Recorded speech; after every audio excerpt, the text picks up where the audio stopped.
उद्धरतुं भवसागरेण पतित जीवान् सदा दुःखितान् दग्रेव मां कृपापरवश चैतन्यमूर्तिं पराम् कैवल्याध्वनिनागदेव प्रवर पान्थोत्कृतो येन स देवश्चक्रधर शरण्यशरणं नान्तं निशां पातु माम् वसुदेवसुतं देवं कंसचाणूरमर्दनं देवकी परमानन्दं कृष्णं वन्दे भगवंत जीव आहेत ज्याच्यावर भगवंताची कृपा आहे. श्रीप्रभू बाबा अनेक भक्तांच्या घरी जातात. एके दिवशी सकाळची वेळ होती. श्रीप्रभू बाबा निघालेले आणि एका तेल्याच्या घरी गेले. तेल्याच्या घरी गेल्यानंतर ती तेलीन स्वयंपाक करते. स्वयंपाक करण्याचं काम चालू आहे. मुलं बसलेली छोटी छोटी मुलं आणि ती मुलं भोजन करत आहेत. लाख नावाचं एक ज्वारीसारखा एक धान्य असतं आणि त्या धान्यापासून ती भाकर तयार करण्यात येत असते. ती धान्याची ती भाकर, ती लाखाची भाकर त्या स्त्रीने बनवलेली आहे. मुलं बसलेले आहेत आणि मुलांच्या ताटामध्ये आता ती गरम गरम भाकर वाढण्यात आली. त्याच्यावर तेलही वाढण्यात आलं, त्याच्यावर चटणीही वाढण्यात आली आणि आता मुलं ते तेल मीठ लावून ती भाकर खातायत. खायला सुरुवात केली. एक घास खाल्ला, दोन घास खाल्ला आणि श्रीप्रभू बाबा त्या ठिकाणी आले. श्रीप्रभू बाबांनी त्या मुलांकडे पाहिलं. त्या मुलांच्या हातात ती भाकर हिसकावली आणि खायला सुरुवात केली. त्या तेलिनीने पाहिलं. ती तेलिनी श्रीप्रभू बाबांना म्हणते की हे प्रभू, आपण ब्राह्मण, ही तेलाची भाकर आहे. आपण ब्राह्मण आहात, श्रेष्ठ आहात, आम्ही मात्र तेली. आपणासारख्या थोरांना आमची भाकर खाणं योग्य नाही. हे जर गावात समजलं तर चांगलं वाटणार नाही. लोक नाव ठेवतील, आम्हालाही लोक नाव ठेवतील की एवढ्या थोर व्यक्तीला तुम्ही तुमच्या घरी कसं काय खाऊ दिलं. श्रीप्रभू बाबांनी त्या भाकरीकडे पाहिलं आणि भाकरीकडे पाहून त्या स्त्रीला, त्या मुलांच्या आईला श्रीप्रभू बाबा म्हणतात, अहो मेली, ही लाखाची भाकरी आहे. ही भाकरी कशाची आहे? ही तेलाची भाकरी नाही आहे, ही लाखाची भाकरी आहे. लक्षात घ्या. प्रभू बाबांनी ह्या गोष्टीची जाणीव करून दिली की भाकरीला जातीचा स्पर्श कधी झाला असं होऊ शकत नाही. कसं काय होऊ शकतं? अहो पदार्थ तो पदार्थ असतो. तो तेलाचा, माळ्याचा, चांभाराचा, कुंभाराचा, पाटलाचा, मारवाड्याचा, जैनाचा, बुद्धाचा, तो कुणाचाच नसतो. तो पदार्थ असतो आणि तो पदार्थ मी ग्रहण करतो आहे भगवंतांनी त्या ठिकाणी सांगितलेलं आहे. आणि ही सगळ्यात मोठी जातीयता जर कोणी जर दूर केली असेल ना, हा नीच आहे, हा उच्च आहे, हा श्रेष्ठ आहे, हा कनिष्ठ आहे, हा श्रीमंत आहे, हा गरीब आहे, ही सगळी जगातली जी विषमता आहे ना, ही विषमता दूर करण्याचं काम आमच्या श्री गोविंद प्रभू महाराजांनी केलेलं आहे. आणि म्हणून एकदा श्री गोविंद प्रभू महाराजांचा जय जयकार करा. त्या शाळेच्या चौथऱ्यावर असलेल्या त्या चौकोने असलेल्या त्या चिऱ्यावर म्हणजे त्या घोड्यावर विराजमान झालेल्या आहेत. सकाळची वेळ आहे आणि आता श्रीप्रभू बाबा हातामध्ये एक शिंपिटी घेतलेली आहे. काय म्हणतात त्याला तुमच्याकडे? हा, शिमटी. आणि ती घेतली. ज्याप्रमाणे एखादा घोडेस्वार त्या घोड्यावर बसतो, घोड्यावर बसल्यानंतर त्या घोड्याला टाच मारतो ना, अगदी अशा पद्धतीने श्रीप्रभू बाबा त्या चौकोनी चिऱ्यावर बसून त्या घोड्याला म्हणजे कल्पनेच्या घोड्याला टाच मारत आहेत आणि त्याला म्हणतात, चाली चाली चाल.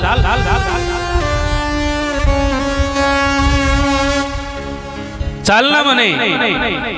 ना चालत नाही, चाल चालून दाखव. असा श्रीप्रभू बाबांची ती खेळ क्रीडा चालू आहे.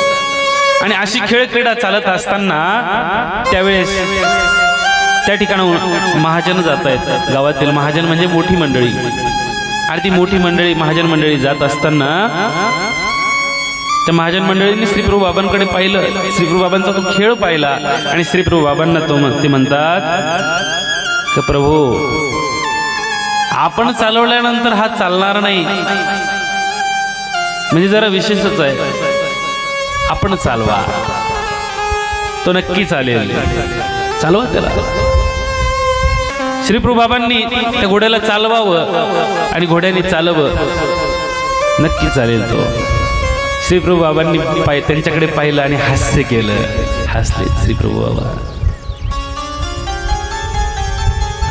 असंच एके दिवशी श्रीप्रभू बाबांचा हा खेळ चालू असताना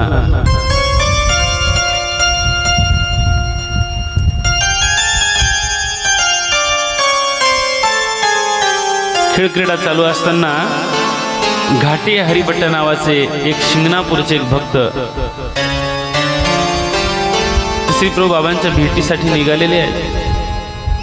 त्यांना प्रपंच विस्मृती झालेली आहे. प्रपंच म्हणजे आमच्या गोसाव्यांपासून त्यांना स्थिती झालेली आहे आणि त्या स्थितीच्या भरामध्ये आपण काय आहोत, कसे आहोत, काय करीत आहोत या कुठल्याही गोष्टीचं त्यांना भान नसायचं. आणि अशा असलेले ते घाटे हरिभट्ट ते रुद्रपूरच्या दिशेने निघाले. रुद्रपूरला आलेले श्रीप्रभू बाबांचा शोध घेतलेला आहे. त्यांनी त्यांच्या स्थितीच्या भरामध्ये त्यांनी त्यांच्या संपूर्ण अंगाला दोरीनी, म्हणजे जाड दोर असतो ना, त्या दोरीने गुंडाळलेलं आहे. आणि पूर्ण दोरीने गुंडाळल्यानंतर खांद्यावर दोरी टाकून घेतलेली. हातामध्ये मडकं आहे, त्या मडक्यामध्ये राख आहे. आणि ते राख घेऊन आता ते श्रीप्रभू बाबांकडे येतात. त्यांचं ते विलक्षण रूप बघून लोक आश्चर्य करतायत. आणि आश्चर्यचकित करणारे, आश्चर्यचकित होणारे लोक, आश्चर्यचकित होणारा समाज त्यांची गंमत पाहतो आहे. आता त्या ठिकाणी श्रीप्रभू बाबा बसलेले आहेत. बाबांची खेळ क्रीडा चालू आहे. त्या घोड्यावर बसलेले चाल म्हणतायत. आणि तितक्यात हे घाटे हरिभट्ट त्या ठिकाणी आले आणि श्रीप्रभू बाबांना त्याच ठिकाणाहून ते धूप दाखवत आहेत. त्यांची ती अवस्था पाहिली. लोक हसतायत. श्रीप्रभू बाबा म्हणतात, जा, मेला जाय म्हणे ना, जायची म्हणे. मेला जा, इथं कशाला आलास?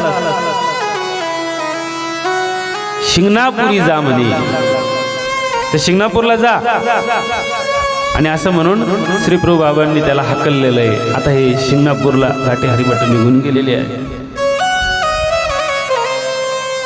त्यांचं ते रूप बघून गावात लोक म्हणू लागले की राऊळांचे पिसे यासी लागले. राऊळांचं पिसं गेलं आणि याला लागलं म्हणे.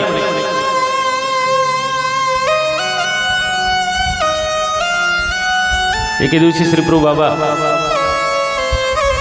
केशव नायक नावाचे एक सद्भक्त होते. त्या केशव नायकाच्या त्या सद्भक्ताच्या त्यांनी पानपोळी टाकलेली होती. त्या पानपोळीच्या ठिकाणी आता हे श्रीप्रभू बाबा जातात. दुपारची वेळ होती. दुपारच्या वेळेला केशव नायक घरी गेलेले होते आणि ती पानपोळी सांभाळण्यासाठी तिथं त्यांनी एका मुलाला ठेवलेलं होतं. मस्तपैकी झाडाखाली ते पानपोळी टाकलेली आहे. रांजणं मोठे मोठे भरून ठेवलेले आहेत. त्या पाण्यात घाण पडू नये, कचरा पडू नये म्हणून त्याला एक छानपैकी कपडाही गुंडाळलेला आहे, जेणेकरून ते पाणी अधिक थंड राहील. आणि तो मुलगा त्या ठिकाणी बसलेला आहे. आता श्रीप्रभू बाबा धावत पळत त्या ठिकाणी जातात. दुडू धावतायत, त्या ठिकाणी जात आहेत. आणि त्या ठिकाणी गेल्यानंतर श्रीप्रभू बाबांनी त्या मुलाकडे पाहिलं, डोळे वटारले. तो घाबरला. त्याला चापट मारण्याचा इशारा केला. तो अधिकच घाबरला. आणि घाबरल्यानंतर आता तो पलीकडे गेलेला आहे. पलीकडच्या बाजूला जाऊन उभा राहिला. आता श्रीप्रभू बाबांनी त्या रांजणावरच जो कपडा आहे ना, तो कपडा सोडलेला आहे आणि पाणी पितायत. रांजणाला तोंड लावून आणि पाणी पिताना म्हणतात, बस आता पुरे किजो म्हणे. ना प्यावे म्हणे ना पुरे किजो म्हणे. ना प्यावे म्हणे ना पुरे किजो म्हणे. बस आता पुरे करायचं. आता बस झालं. आता पोट भरलं. आता नाही प्यायचं. असं श्रीप्रभू बाबा स्वतःशीच बोलतायत. त्या मुलाने ते वाक्य ऐकलं. तो मुलगा म्हणतो, हा आता पोट भरलं ना तुमचं, आता पुरे करा. असं म्हटल्यानंतर आता श्री प्रभू बाबांनी ते सगळं पाणी उपसलं, फेकून दिलं. त्या दोन्ही रांजणामध्ये एकात एक पाय घातला, दुसऱ्यात दुसरा पाय घातला आणि बसलेले. बराच वेळ त्या ठिकाणी बसले, खेळ केला आणि निघून गेले. तिथं केशवविहीर होती आणि त्या केशवविहीरीच्या ठिकाणी आता श्री प्रभू बाबा जातात. महादेवाचं मंदिर आहे आणि त्या महादेवाच्या मंदिराच्या जवळ एक सुंदर अशी पट्टीशाळा आहे आणि त्या पट्टीशाळेच्या जवळ आता श्री प्रभू बाबा गेलेले आहेत. त्या ठिकाणी मुलांचा खेळ चालू आहे आणि ते मुलं खेळ खेळतायत, एकामेकाला पकडण्याचा लपंडाव सारखा खेळ. पण लपंडाव मध्ये मुलं लपतात. हा लपायचा खेळ नव्हता, हा खांबाला स्पर्श करायचा खेळ होता. एकाने एक खांब पकडायचा, दुसऱ्याने दुसरा पकडायचा. ज्याला खांब सापडला नाही त्याच्यावर राज्य यायचं, अशा पद्धतीचा तो खेळ. आणि तो खेळ चालू आहे मुलांचा. मुलं खेळ खेळतायत, बराच वेळ झालेला आहे, खेळ चालू आहे. आणि असा खेळ चालू असताना श्री प्रभू बाबा त्या ठिकाणी येतात. श्री प्रभू बाबांना पाहून मुलं म्हणतात की राऊळो, आमची सांगा ते खेळाला, आमच्या सोबत खेळ खेळणार का? श्री प्रभू बाबा म्हणतात, हो, का नाही खेळील, का नाही खेळणार. आता खेळाला सुरुवात झाली. श्री प्रभू बाबा त्या मुलांसोबत खेळ खेळतायत. ह्या खांबाला स्पर्श करतायत, त्या खांबाला स्पर्श करतायत, त्या खांबाला स्पर्श करतायत, अशा सगळ्या खांबांना. मुलं म्हणतात की राऊळो, त्या खांबात ते स्पर्श न करा, त्या खांबाला स्पर्श नका करू. परंतु श्री प्रभू बाबा कुणाचंच ऐकत नाही. श्री प्रभू बाबा प्रत्येक खांबाला स्पर्श करत आहेत. असा बराच वेळ तो खेळ चाललेला आहे. आणि सगळं खेळ झाल्यानंतर श्री प्रभू बाबा आणि मुलं सगळी आता एका ठिकाणी बसतात. आणि बसल्यानंतर त्या मुलांनी कौठ आणलेले, कौठ माहिती ना, हां, ती सगळी कौठ आणली. मुलांनी श्री प्रभू बाबांजवळ दिलेली आहेत कौठ. आणि श्री प्रभू बाबांनी ती कौठ फोडली, त्यातले ती कौठ काढले. सर्व मुलांना प्रसाद दिलेला आहे. सर्व मुलांना प्रसाद दिला आणि निघून गेले. भगवंताच्या हातनं प्रसाद मिळणं सोपी गोष्ट आहे का? प्रसादाला फार मोठं महत्व आहे. आमचे स्वामी सुद्धा म्हणतात, येतीचे कण ते ब्रह्मादिका दुर्लभ. येतीचे कण म्हणजे परमेश्वराच्या ठिकाणी असलेले कण सुद्धा जे असतात ना, ते ब्रह्मादिकांना सुद्धा दुर्लभ असतात. आणि असे ब्रह्मादिकांना सुद्धा दुर्लभ असलेले ते कण म्हणजे तो प्रसाद त्या भक्तांना मिळायचा. काय भाग्यवंत असतील ते भक्त. तो काला आहे, तो प्रसाद आहे, तो प्रसाद सगळ्यांना मिळायचा. श्री प्रभू बाबांच्या लीळा जर बघितल्या ना, तर श्री प्रभू बाबांच्या लीळेमध्ये तुम्हाला कृष्ण बघायला मिळेल. मला कृष्ण आवडतो. आचरपूरला आता श्री प्रभू बाबा आलेले आहेत, धावत पळत आलेले आहेत. आणि धावत पळत आल्यानंतर त्या ठिकाणी अचलपूरला एक ब्राह्मण राहायचा. त्या ब्राह्मणाच्या घरी एक द्राक्षाचा वेल होता. कशाचा वेल होता? द्राक्षाचा. आणि तो वेल श्री प्रभूंनी पाहिला आणि त्याला जमिनीपासून उपटून टाकलं. आता हा ब्राह्मण त्या ठिकाणी आला. ब्राह्मण म्हणतो की एवढं बहरलेलं झाड आहे, राऊळ का उपटत असतील? त्या ब्राह्मणाने श्री प्रभू बाबांना विचारलं की राऊळो, ऐसे काही करा, असं का करत आहे?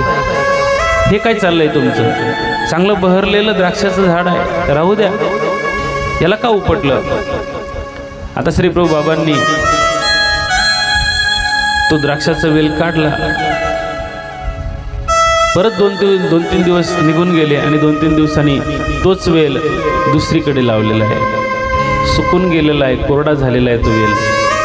त्या वेलाकडे बघून श्री प्रभू बाबांचं ते वेल लावण्याचं कार्य बघून आता हा ब्राह्मण त्या श्री प्रभू बाबांना म्हणतो की राऊळो, ऐसे केल्याने काय होत असेल? असं केल्याने काय होणार आहे? आता तो कोरडा झालेला वेल आहे, त्याला काय फळं येणार आहे, फुलं येणार आहे? त्याची पानं, काही कोरडी झालेली पानं परत प्रफुल्लित होणार आहेत का? श्री प्रभू बाबा त्याला काहीच म्हणत नाहीत, फक्त त्याच्याकडे पाहतायत. आणि जसं श्री प्रभू बाबांनी तो वेल पुन्हा त्या दुसऱ्या ठिकाणी लावला ना, बहरलेला आहे, तो बहार आलेला आहे त्याला. आणि आता मात्र ब्राह्मण आश्चर्यचकित झाला. आणि आश्चर्यचकित झालेल्या ब्राह्मणाने श्री प्रभू महाराजांची स्तुती केली आणि श्री प्रभू बाबांना तो म्हणतो की गोसावी करती आणि न होय ऐसे काही. गोसावी करतात आमचे श्री प्रभू बाबा, तो वेल या ठिकाणी लावतायत आणि तो बहरणार नाही असं होऊ शकतं का? त्याला बहार यायलाच पाहिजे, कारण राऊळ गोसावी ईश्वर, गोसावी ईश्वर आहेत, गोसावी काहीही करू शकतात. असे अनेक खेळ श्री प्रभू बाबांचे चालायचे. रुद्रपूर हे फार मोठं गाव होतं, तालुक्याच्या गावासारखं. म्हणजे त्या काळामध्ये रुद्रपूरला एक फार मोठं महत्त्व होतं. अनेक लोक त्या ठिकाणी यायचे. बाजारपेठाही मोठ्या मोठ्या होत्या. त्याला हाटवट असं म्हटलं जायचं, रांदवन हाट असं म्हटलं जायचं. रांदवन हाट म्हणजे त्या ठिकाणी पदार्थ, जसं आपण खाऊगल्ली म्हणतो अशी खाऊगल्ली होती रांदवन हाट म्हणजे. बाजारपेठा होत्या आणि त्या बाजारपेठेमध्ये आता श्री प्रभू बाबा जायचे. अनेक लोक त्या ठिकाणी, कोणी दही विकायला यायचं, कोणी दूध विकायला यायचं, कोणी पदार्थ जिलेबी विकायला यायचं, कोणी लाडू विकायला यायचं. असे अनेक प्रकारचे पदार्थ लोक विकायला यायचे. ब्राह्मण लोक, पंडित लोक, अनेक लोक त्या ठिकाणी ते पदार्थ, ते वस्तू, त्या भाजीपाला, ते सगळं घेण्यासाठी त्या ठिकाणी नेहमी वर्दळ असायची. अशा असलेल्या त्या रांदवना हाटाकडे बेलोऱ्यावरून काही गवळणी निघालेल्या आहेत आणि त्या गवळणी रुद्रपुरामध्ये आलेल्या आहेत. रुद्रपुरामध्ये त्या दूध वाटप करायच्या, दुधाचा त्यांचा व्यवसाय होता आणि दुधाचा व्यवसाय करणाऱ्या या गवळणी निघालेल्या आहेत. रुद्रपुराच्या जवळजवळ आल्या की श्री प्रभू बाबा त्यांना अडवायचे. अडवल्यानंतर अहो मेली आण म्हणे, आण म्हटले तुझं दूध इकडं, चाकू दे मला. दूध चाकायचे, दही चाकू दे म्हणायचे, दही चाकायचे. तिचं दही दूध चाकायचे. बाकीच्या बाया चाकू देत नव्हत्या. ते म्हणायचे मी देणार नाही. ज्या बाया, ज्या गवळणी श्री प्रभू बाबांना ते दही दूध चाकू द्यायच्या ना, त्यांचं दही दूध पटकन विकलं जायचं, त्याला चांगले पैसेही मिळायचे. परंतु जी गवळण त्या दही दुधाला हात लावू देत नव्हती ना, ती दिवसभर जरी फिरली तरी तिचा दुधाला गिऱ्हाईक सापडत नव्हतं. आणि मग तिकडनं आल्यानंतर या गवळणींमध्ये चर्चा व्हायची, अगं आज तुझं दूध विकलं गेलं का? ती म्हणायची की नाही, आज माझ्या दुधाला भावच नाही आला, माझं दूधच विकलं गेलं नाही. मी डोक्यावर घेऊन विकत होते परंतु दूध विकलं गेलं नाही. मग ती गवळण तिला म्हणायची, अगं श्री प्रभू बाबांना तू दही दूध खाऊ दिलं नाहीस ना, उद्यापासून तू खाऊ घाल. मग आता ती श्री प्रभू बाबांना ते खाऊ घालायचे. आणि मग श्री प्रभू बाबांनी खाल्लं तर श्री प्रभू बाबा म्हणायचे, अगं मेली गोड आहे म्हणे, गोड आहे म्हणायची, मस्त आहे, छान आहे, जा म्हणे, आता जा वेग. आता श्री प्रभू बाबा त्याचं एक थोडंसं चाकायचे, म्हणजे काय पूर्ण तोंडाला नव्हते लावत. चाकणे म्हणजे पदार्थ ग्रहण करणे, फक्त त्यांचं त्या कणव होती त्या जीवांची, भाग्यवान होती ते जीव.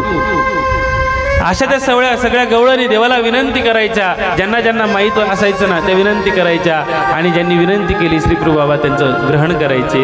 ग्रहण केल्यानंतर मात्र त्यांना आनंद व्हायचा, त्यांचं दूधही विकलं जायचं, समाधान प्राप्त व्हायचं.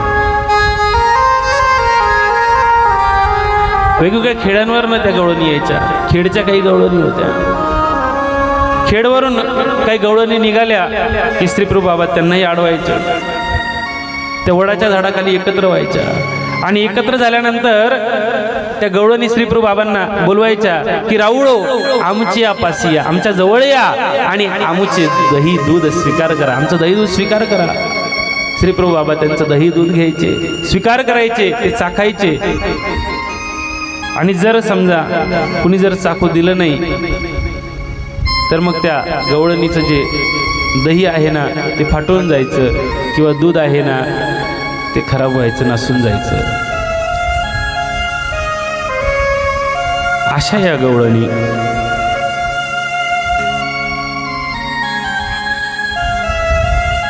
किंवा जर एखाद्या गवळणीने जर विकू दिलं नाही मग काय व्हायचं, ती रस्ता विसरून जायची. एक गवळण निघालेली आहे, श्री प्रभू बाबां तिला उशीर झाला. श्री प्रभू बाबा उभे आहेत.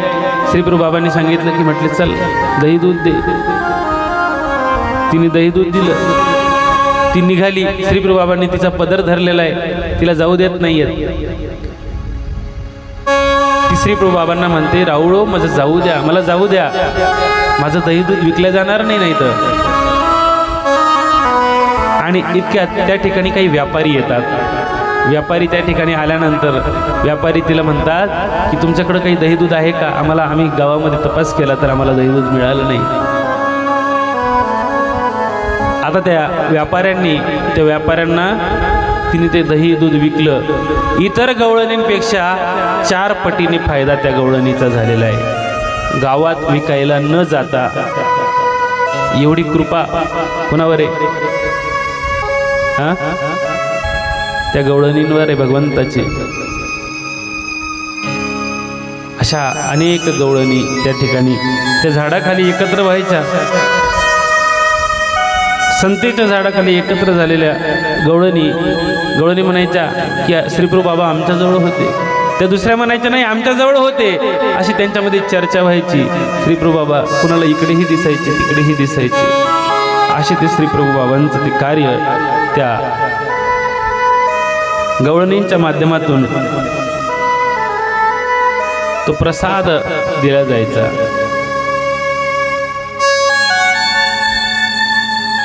कृष्ण परमात्म्याचं सुद्धा असंच होतं. मथुरेला जाणाऱ्या गवळणींना अडवायचे, त्यांचं दही दूध खायचे, नाही का? नंद बाबाला यशोदेला त्रास द्यायचे आणि मग त्या गवळणीत तक्रार घेऊन यायच्या. काय म्हणायचे त्या?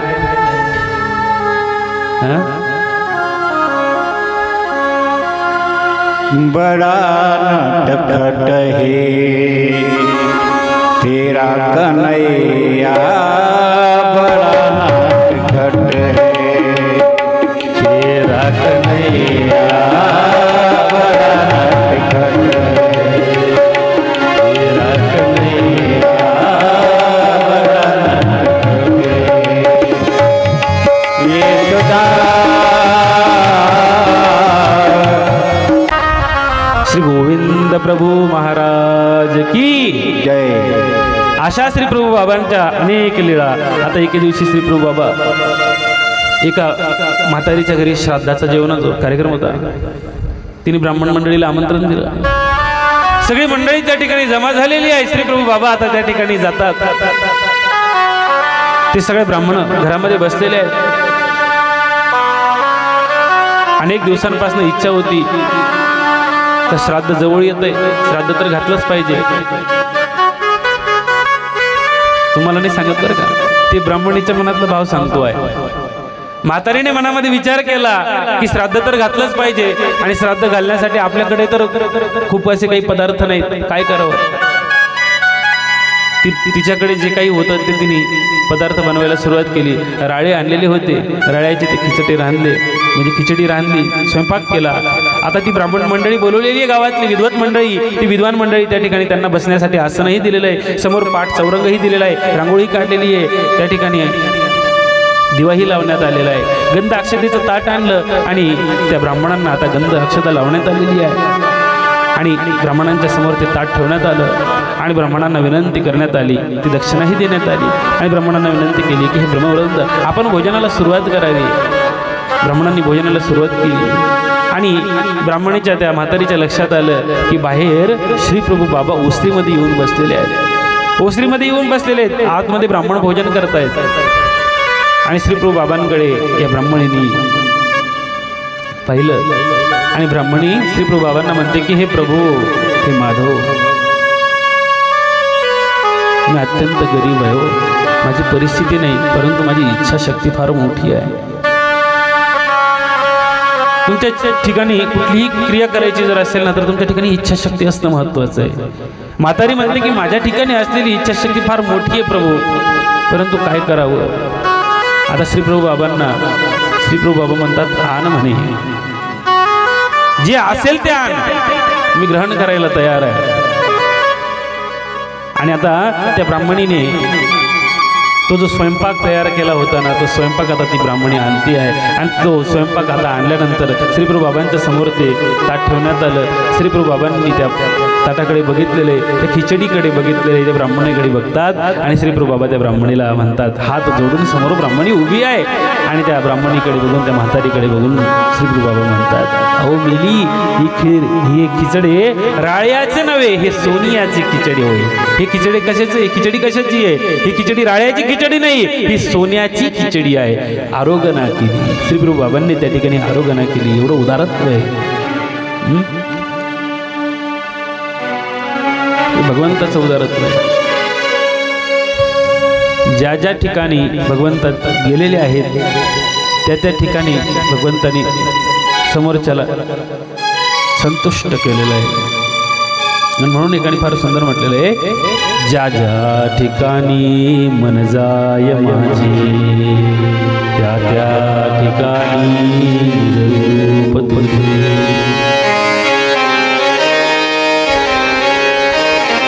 ज्या ज्या ठिकाणी मन जाय माझे त्या त्या ठिकाणी निजरूप तुझे. मी ठेवितो मस्तक त्या ठिकाणी जेथे प्रभूचे पदपंकज.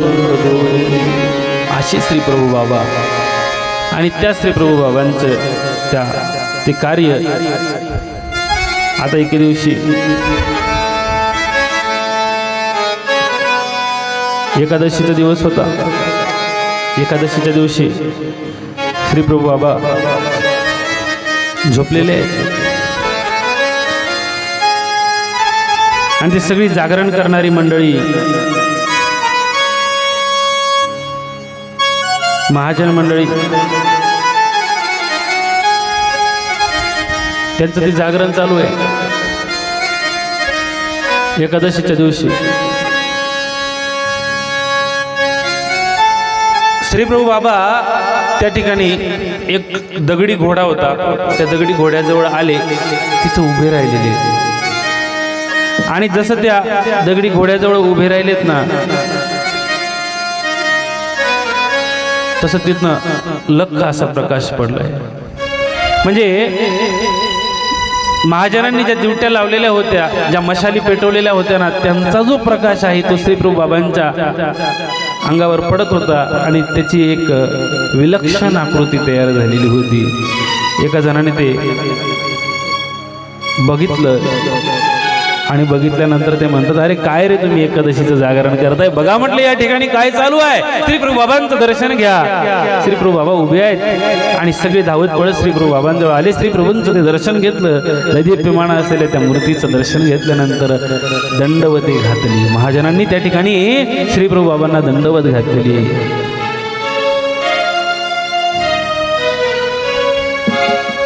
असंच एके दिवशी बाजार भरलेला आहे. संध्याकाळची वेळ झाली आणि संध्याकाळच्या वेळेला 3 पायाची एक बाज होती. 4 पायाची बाज तुम्हाला सर्वांना माहिती आहे, सगळ्यांकडे 4 पायाच्या बाजी आहेत.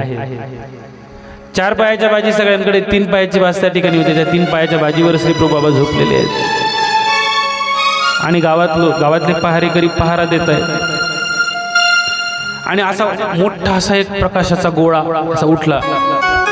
ज्याप्रमाणे लग्न लागतं बघा, गावामध्ये कोणाचं जर लग्न राहिलं तर लेझर लाइटिंग असते त्या डीजेला आणि ते मग लांबपर्यंत प्रकाश असा जातो नाही का. मग समजून घ्यायचं काय इथे कोणाचं तरी मौत आहे, आपलं लग्न आहे. आणि त्या लग्नाच्या ठिकाणी ज्याप्रमाणे प्रकाश पडत असतो, अगदी अशाच पद्धतीचा प्रकाश त्या ठिकाणी येऊ लागला. हे पहारेकरी फिरतायत. त्या पहारेकरांना काही समजलं नाही. त्या पहारेकरांनी पाहिलं वरच्या बाजूला लख्ख असा प्रकाश वर जातो आहे. ते घाबरले, पळत पळत धावत पळत आलेले आहेत आणि ते म्हणतात, आग लागली, आग लागली, आग लागली. आणि धावत पळत आलेल्या त्या पहारेकऱ्यांनी ज्या ठिकाणाहून तो प्रकाश निघतो आहे ना, अशा पद्धतीने त्या ठिकाणी जाऊन बघितलं तर त्या ठिकाणी 3 पायाच्या खाटीवर बाजीवर श्री प्रभू बाबा विश्राम करतायत, झोपलेले आहेत, आराम करत आहेत.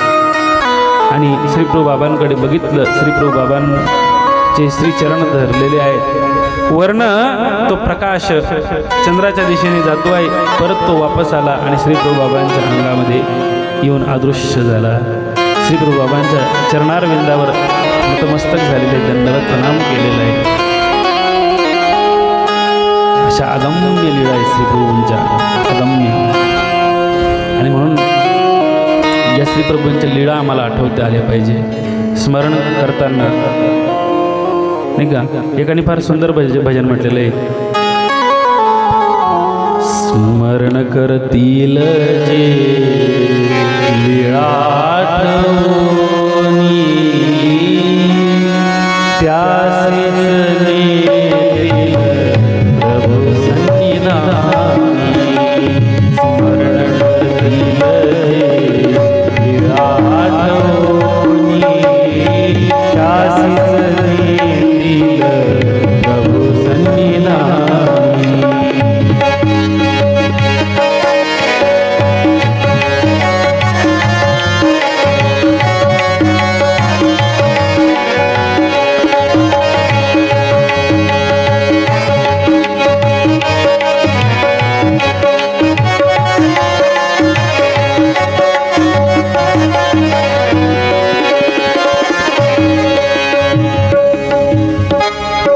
जे जे प्रभूचं स्मरण करतील ना त्या त्या भक्तांना प्रभू आपल्या संविधानामध्ये घेऊन जातील आणि नक्कीच त्यांच्यासाठी मोक्षाचा दरवाजा मोकळा करून देतील.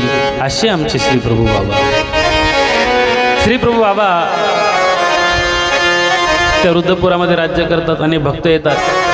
एकदा काही सामान्य स्त्रिया निघालेल्या आहेत. सामान्य स्त्रिया कुठे निघाल्यात? यात्रेसाठी निघाल्यात. यात्रा चाललेली त्यांची तिकडे कुठेतरी रामटेककडे, उज्जैन वगैरे असे ते निघालेले आहेत.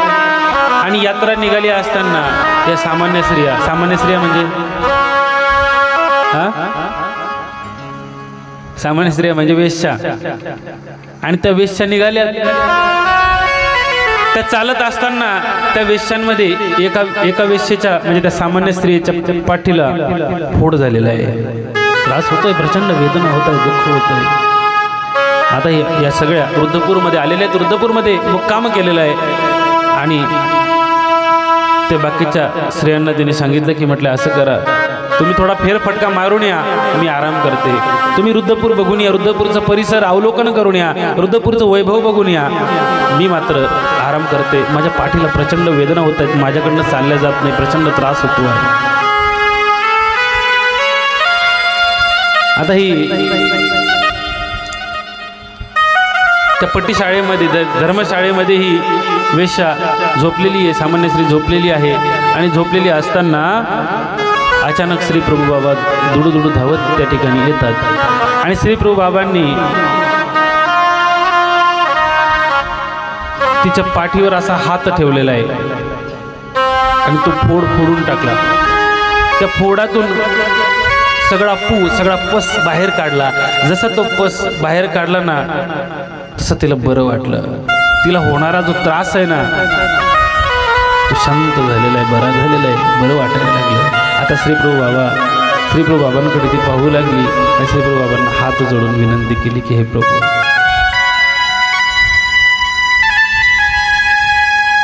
सामान्य स्त्री आम्ही, सामान्य जीवन आम्ही सामान्य स्त्री आहोत, आम्ही वेश्या आहोत. आमचं जीवन सुद्धा अगदी साधं आहे, सामान्य आहे. आमची पाठराखण करणारं कोणीच नाही, आमचा सांभाळ करणारं कोणीच नाही. आमची आई नाही, बाप नाही, वडील नाही, कुणीच आमच्या पाठीमागं आम्हाला कुणाचाच आधार नाही आहे. परंतु आज मात्र तुम्ही माझ्या आई बापाचं कर्तव्य पूर्ण केलं. आज माझ्या आई वडिलांनी जी माझी सेवा करायला हवी, जी काळजी माझी घ्यायला हवी, ती काळजी मात्र तुम्ही घेतली. आणि श्रीप्रभू बाबा तिच्याकडे पाहतायत. श्रीप्रभू बाबांनी तिला आशीर्वाद दिलेला आहे आणि निघून गेलेले आहे. संध्याकाळची वेळ झाली. सोबत असलेल्या या बाकीच्या मैत्रिणी या परत आलेल्या आहेत. आणि परत आल्यानंतर आता ही तटकन उठून उभी राहिली आणि त्या मैत्रिणीने तिला विचारलं, म्हटलं का गं, सकाळी तर तुझं फार दुखत होतं, फार त्रास होत होता, प्रचंड वेदना होत होत्या तुला, आता तर तू एकदम टवटवीत झालेली आहेस, एकदम ठणठणीत बरी होऊन बसलेली आहेस. त्यावेळेस त्या वेश्येने सांगितलं, अगं काय सांगू तुला, या ठिकाणी तुम्ही ज्यावेळेस गेलात ना अगदी थोड्या वेळाने श्रीप्रभू बाबा आले. आणि श्रीप्रभू बाबा या ठिकाणी आल्यानंतर त्यांनी माझ्या पाठीला असलेला तो फोड फोडला. आणि फोड फोडल्यानंतर त्यातला सगळा पस बाहेर काढला, ती सगळी घाण बाहेर काढली, स्वच्छ केली आणि श्री प्रभू बाबांनी मला आशीर्वाद दिला. कोण म्हणतं राऊळ वेडे आहेत, पिसे आहेत? राऊळ तर या जगाचे मायबाप आहेत आणि म्हणून त्या राऊळांना मी दंडवत करते. राऊळ माय, राऊळ बाप. राऊळ माझे मायबाप आहेत. माझ्या मायबापांनी जे माझं कर्तव्य करायला पाहिजे ना, ते कर्तव्य जर कोणी केलं असेल ना तर ते राऊळांनी केलंय. आता श्री प्रभू बाबांबद्दल प्रचंड श्रद्धा तिच्या मनामध्ये निर्माण झाली आणि तिची इच्छा होती का माझ्या हातून श्री प्रभू बाबांना काहीतरी क्रिया घडावी, काहीतरी अन्नदान माझ्याकडनं घडावं अशी इच्छा तिला व्यक्त झाली. आता ती अचलपूरला गेलेली आहे. तिकडनं काही तिने ते डाळ दाणा धान्य वगैरे ते सगळं काही आणलेलं आहे आणि श्री प्रभू बाबा दर्वेश्वराकडे जात आहेत आणि दर्वेश्वराकडे जात असताना आता त्या सामान्य स्त्रीने श्री प्रभू बाबांना विनंती केली, हात जोडले की हे प्रभू, माझी विनंती आहे, माझ्या दुःखावर तुम्ही सुखाची फुंकर घातली. माझी इच्छा आहे की माझ्या पदार्थांचा आपण स्वीकार करावा, माझ्या उपहाराचा स्वीकार करावा. श्री प्रभू बाबा गोसावी हास्य केले. श्री प्रभू बाबांनी हास्य केलेलं आहे आणि श्री प्रभू बाबांनी मानेने अनुकार केला, होकार दिला. म्हटलं ठीक आहे, तुझी इच्छा आहे ना तर कर. आता श्री प्रभू बाबांना तिने झाडाखाली बसवलेलं आहे. आता या वेश्येने तो सगळा स्वयंपाक केला. ती 3 दगडांची ती चूलही तयार केली. ते सगळं साहित्य त्या ठिकाणी तयार केलेलं आहे. ते पाणी आणलं, तो सगळा स्वयंपाक केला. ते उपहाराचं ताट बनवलेलं आहे. श्री प्रभू बाबांना ते भोजन तिने दिलेलं आहे आणि श्री प्रभू बाबांनी ते भोजन केलेलं आहे. आता श्री प्रभू बाबांनी भोजन केल्यानंतर आता 2 छोटे दगड घेतले श्री प्रभू बाबांनी आणि श्री प्रभू बाबा म्हणतात आता तू जा. तिची इच्छा होती श्री प्रभू बाबांजवळ राहायची, परंतु श्री प्रभू बाबांनी ते 2 दगड तिच्या दिशेने दाखवले. श्री प्रभू बाबा म्हणतात आता जा म्हणे. जा म्हणतो ना आता जावेच म्हणे. आता गेलंच पाहिजे तुला, तू इथे थांबू नकोस. कारण ती सामान्य स्त्री आहे. सामान्य स्त्रीकडे बघण्याचा समाजाचा दृष्टिकोन वेगळा आहे आणि श्री प्रभूंकडे बघण्याचा दृष्टिकोन वेगळा आहे. तो तर परमेश्वर आहे. आमचे एक कवी फार सुंदर म्हणतात, आपली जशी बुद्धी असते तसं आपण परमेश्वराला बघतो, परंतु संत मात्र म्हणतात परब्रह्म निर्विकारी